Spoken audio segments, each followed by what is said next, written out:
RK Singh holds series of meetings to ensure electricity demand in upcoming summer season is met. US President Joe Biden and UK Prime Minister Rishi Sunak condemn killing of 7 humanitarian aid workers in Gaza by Israel's assault. Powerful earthquake hits Taiwan. Japan issues tsunami alert.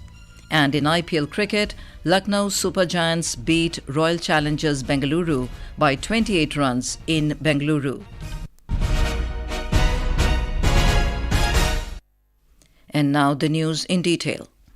Campaigning is gaining momentum as the polling date for the first phase of Lok Sabha Elections is nearing. Senior leaders of major political parties are campaigning in different states, going for polls in this phase.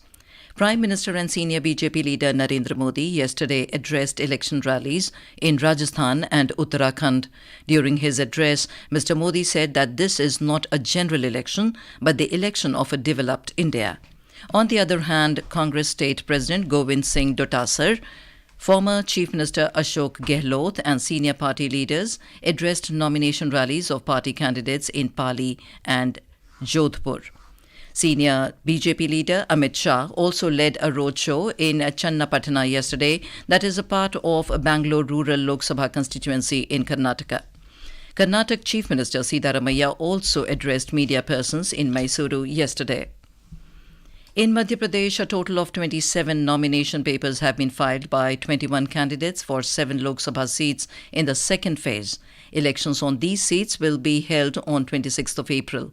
At the same time, the election campaign for the first phase has intensified. Voter awareness activities are also in full swing.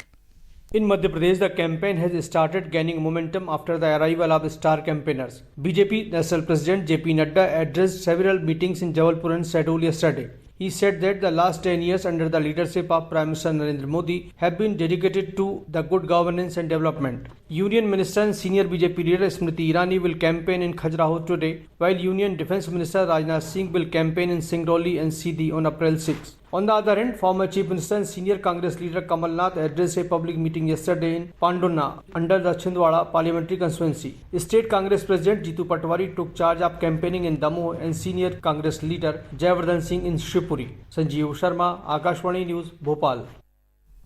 Congress leader and sitting MP of Wayanad parliamentary constituency, Rahul Gandhi, will file his nomination papers today. He will lead a roadshow from the bus stand premises at Kalapatta and will be accompanied by party general secretaries Priyanka Gandhi, K.C. Venugopal and other party leaders. LDF candidate Annie Raja of the CPI will also submit her nomination papers today. NDA candidate and state president of the BJP, K. Surendran, who is also contesting from the constituency, will file his nomination papers tomorrow. The constituency will witness a triangular fight involving UDF, LDF and NDA candidates. Kerala is among the 12 states or union territories going to the polls in the second phase, where polling is scheduled to take place on the 26th of this month. Tomorrow is the last date for filing nominations. The scrutiny will take place on the 5th, and the last date for the withdrawal of candidature is on the 8th of this month. In our state profile in view of the upcoming general elections, we have a special capsule on the details of the state, Uttarakhand. Elections will be held on all 5 Lok Sabha seats in the first phase, where 83,37,914 voters of the state will decide the fate of the 55 candidates in the elections. Our correspondent reports that the Haridwar Lok Sabha seat emerges as the focal point of attention. The stage is set for a fierce electoral battle as contenders vie for the trust and support of the electorate. More from our correspondent.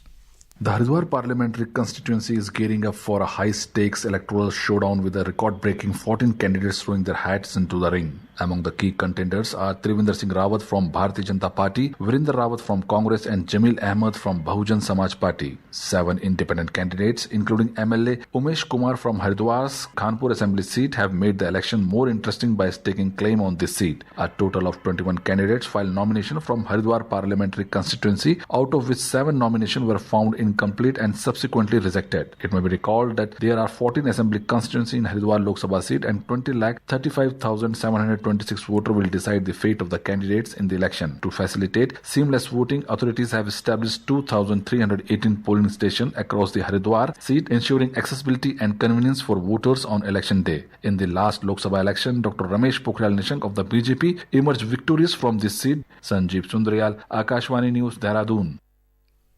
The Election Commission has launched Myth versus Reality Register to combat the spread of misinformation in general elections 2024. The poll body in a release said that this platform can be used to verify information, prevent the spread of misinformation, debunk myths, and stay informed about key issues during the general elections. This register provides already busted election-related fake information, probable myths circulating around on the social media platforms, FAQs on important topics, and reference material under different sections for all stakeholders. The register will be updated on a regular basis. It is accessible to the public through the Election Commission's official website. In Jammu and Kashmir, Chief Electoral Officer CEO P.K. Pol visited the border district of Rajouri yesterday to supervise the arrangements being made for the forthcoming parliamentary polls. Akashvani Jammu correspondent reports that the CEO also assessed the status of the district election team while chairing a review meeting with all the concerned officers and reviewed the arrangements related to the conduct of Lok Sabha Elections 2024 in the district. The meeting also reviewed the status of all assured minimum facilities at all the polling stations. This is Akashvani giving you the news. For quick news updates around the clock, follow us on our Twitter handle at AIR News Alerts. Lok Nirnay 2024, a special program on the general elections, every evening at 7 and repeat broadcast at 9:30 p.m. on Akashvani Gold. Updates of election activities, insights from regions and constituencies, expert opinion and analysis. In the world's largest festival of democracy. Stay tuned to Lok Prasarak ke saath, Lok Nirnay 2024. Welcome back to the morning news on Akashvani. The government is taking all necessary steps to ensure that the electricity demand in the upcoming summer season is met. Power and New and Renewable Energy Minister RK Singh held a series of meetings in this regard, emphasizing the need for ensuring zero load shedding during the summer season. In a meeting in New Delhi yesterday, the minister reviewed the power capacity status of all thermal power plants with the aim of ensuring maximum availability of thermal capacity on bar.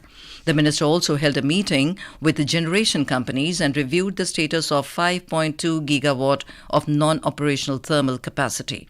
For the upcoming summer season, the IMD has projected higher than normal maximum and minimum temperatures across the country, except over some isolated areas of northwest, northeast, central and peninsular India.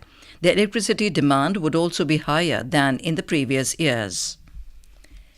National Council of Educational Research and Training NCERT has said that it is making every effort to provide school books on time.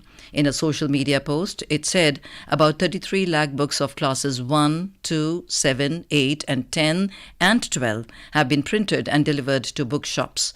NCERT said the new syllabus books for classes 3 and 6 will be published this month and in May. It said books for classes 4, 5, 9 and 11 will be available in the market this month. NCERT requested all the students and parents to be patient and not to get worried. The response of NCERT came amid reports of non-availability of school books in many states. The Telecom Regulatory Authority of India, or TRAI, released a consultation paper on inputs for formulation of National Broadcasting Policy 2024 yesterday. Communications Ministry said the broadcasting sector is a sunrise sector having a huge potential to contribute towards the growth of the Indian economy. The ministry said that the inputs for formulation of policy aim at stipulating the vision, objectives and strategies for the planned development and growth of the broadcasting sector in the era of new and emerging technologies. In some international news, US President Joe Biden and UK Prime Minister Rishi Sunak have condemned the killing of 7 humanitarian aid workers in Gaza by the Israel's assault. The US President said he was outraged and heartbroken and accused Israel of not doing enough to protect the aid workers. Israel has promised an independent investigation after the UK, US, Canada, Australia and Poland lost nationals in yesterday's attack. 3 of the killed aid workers were British nationals, 1 each from Poland, Australian and Palestinian, and a US-Canadian citizen. Acknowledging that Israel's forces had hit innocent people, Israeli Prime Minister Benjamin Netanyahu has pledged an independent investigation. Mr. Biden called for Israel's investigation to be conducted swiftly and said it must bring accountability and its findings be made public. UK Prime Minister Rishi Sunak spoke to Israeli Prime Minister Benjamin Netanyahu yesterday and demanded a thorough and transparent independent investigation into the killing of the aid workers. Mr. Sunak added that Israel needed to end restrictions on humanitarian aid and protect civilians. Shocked and saddened to hear the reported deaths of aid workers in Gaza. We're urgently working to confirm all the details, but my thoughts right now with their friends and family. They're doing fantastic work bringing alleviation to the suffering that many are experiencing in Gaza. They should be praised and commended for what they're doing. They need to be allowed to do that work unhindered, and it's incumbent on Israel to make sure that they can do that, and we're asking Israel to investigate what happened urgently, because clearly there are questions that need to be answered. A powerful earthquake measuring 7.4 on the Richter scale hit Taiwan's eastern shores today. According to the administration's seismology center, the epicenter of the tremor was located in the Pacific Ocean, 25 kilometers southeast of Hualien County Hall, at a depth of 15.5 kilometers. The director of Taipei Seismology Center, Wu Qianfu, said the earthquake is felt all over Taiwan and offshore island, and it is the strongest in 25 years. The tremor triggered tsunami alerts in southern Japan also. As per reports, a 30-centimeter tsunami was recorded at Yonaguni Island around 5:48 a.m. IST today. On to sports. In IPL cricket, Lucknow Super Giants defeated Royal Challengers Bengaluru by 28 runs at the M. Chinnaswamy Stadium in Bengaluru last evening. Earlier put into bat first, Lucknow posted a target of 181 runs in the stipulated 20 overs. Mayank Yadav was adjudged as the player of the match. Delhi Capitals will face Kolkata Riders today at the Y.S. Rajashekar Reddy Cricket Stadium in Visakhapatnam. The match will start at 7:30 p.m. IST. In weightlifting, India's Bindya Rani Devi won the bronze medal in women's 59 kg event at the IWF World Cup in Phuket, Thailand last night. And now for a look at today's newspapers, it's over to Sarabjit Kaur. Thank you, Anuja. A front-page headline in Hindustan Times says, ex-PM Manmohan Singh retires from Rajya Sabha after 33 years. NHAI spends record above 2 lakh crore rupees in 2023-24, builds over 6,500 kilometres of roads, reports the Economic Times. Airlines have increased the fare on the air circuits to hills with the onset of the tourist season. The Tribune states, soaring airfare to Kangra Valley hits travellers hard. Crackdown on vehicles with tinted glasses intensifies across the national capital, cites the Pioneer. And finally, a story in the Indian Express says, in a first, Indian sportspersons will be landed with some comfort food on their plates in the upcoming Olympics under the headline, at Paris Olympics, Team India to get taste of home. Dal, roti, aloo gobi, chicken curry. And with that, it's back to you, Anuja. Thank you, Sarabjit. And now, before we end the bulletin, the headlines once again. Campaigning gains momentum for first phase of Lok Sabha Elections. Power Minister RK Singh holds series of meetings to ensure electricity demand in upcoming summer season is met. US President Joe Biden and UK Prime Minister Rishi Sunak condemn killing of 7 humanitarian aid workers in Gaza by Israel's assault. Powerful earthquake hits Taiwan. Japan issues tsunami alert. And in IPL cricket, Lucknow Super Giants beat Royal Challengers Bengaluru by 28 runs in Bengaluru. And with that, we end the morning news. Have a nice day.